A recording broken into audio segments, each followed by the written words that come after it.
Red flags in relationships of any kind, part 2. Number 1, pay attention to how they treat others. How they treat the server, how they treat coworkers, how they talk about people in their life, how they treat strangers. Even if that energy is not towards you usually, it's just a matter of time before it is. These types of people have something negative to say about literally everybody. It could be just somebody walking across the street minding their own business. They just have a personality that seems to be very judgmental toward others and just seems to never have anything nice to say about anybody. This type of energy is just draining to be around, as most of you probably know. Another sign is your body will tell you through causing disturbances in your body, like nausea, dizziness, headaches, just feeling exhaustion in somebody's presence or in conversation. Like if you spend the day with somebody, it's like midday, you feel like you just can't do no more. It's just exhausting to be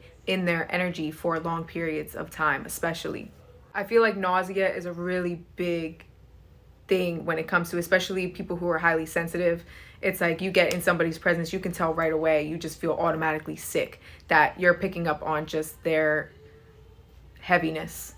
Next one is if they tell you they have trust issues, if they tell you they've been hurt in the past, if they tell you they have mommy issues or daddy issues, believe them.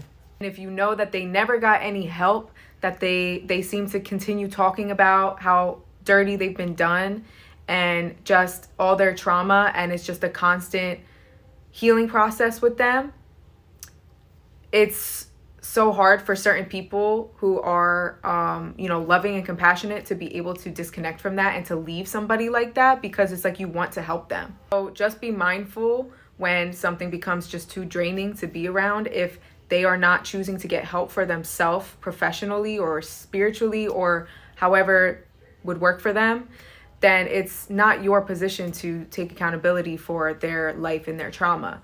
We can't carry that burden for people. We got our own shit going on. Like, we can't be everybody's savior, especially, somebody we're trying to be in a relationship with and build with. We need somebody who's working on themselves, who's trying. If they're not trying to get better, if they're not trying to heal, that's a huge red flag in the relationship. And last one for this video, pay attention to how dark their darkness is. Meaning when they're angry or when something doesn't go their way, how do they handle it? If they seem out of control often,